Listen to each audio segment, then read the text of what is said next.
Place the DAC universal on the table. The minimum free space required is 10 centimeters to the wall behind the autoclave and 70 centimeters in height, which is the distance between the base and the lid when fully raised. Insert the power cable that is delivered with the autoclave. The top screw coupling is for incoming compressed air. Attach a 6mm tube and tighten the knot with a 12mm spanner. Incoming compressed air pressure must be between 5 and 8 bars. Between the compressor and the DAC universal, mount a 20-micron air filter. The drain tube is mounted in the same way as the compressed air tube onto the drain coupling. Please note that the drain tube needs to be a PTFE tube due to the outgoing hot steam. Maximum length of the drain tube is 3 meters. The drain can either be mounted on a special siphon or on a Nitram drain tank with a push-on coupling.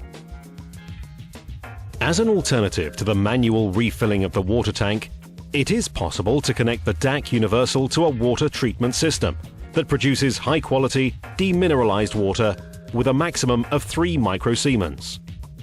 Please connect the water inlet tube to the water coupling in the same way as the compressed air tube.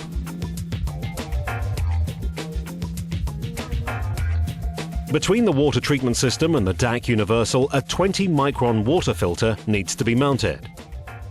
If no water treatment system is mounted, please fill demineralized water directly into the water tank. The water quality limit is a maximum 3 microsiemens. Place the Nitram oil bottle upside down beside the water tank and fasten gently clockwise. To mount adapters on the lid, first place a gasket followed by the adapter itself. Turn the flat side of the adapter against the center of the lid and tighten the 2 screws with the Allen key delivered with the autoclave. Please note that on adapter position 1, marked with 1 dot, the total maximum length of adapter and instruments is 14.5 centimeters. Please place the check and clean list on the wall behind the DAC universal and instruct the clinic staff on how the weekly maintenance must be performed.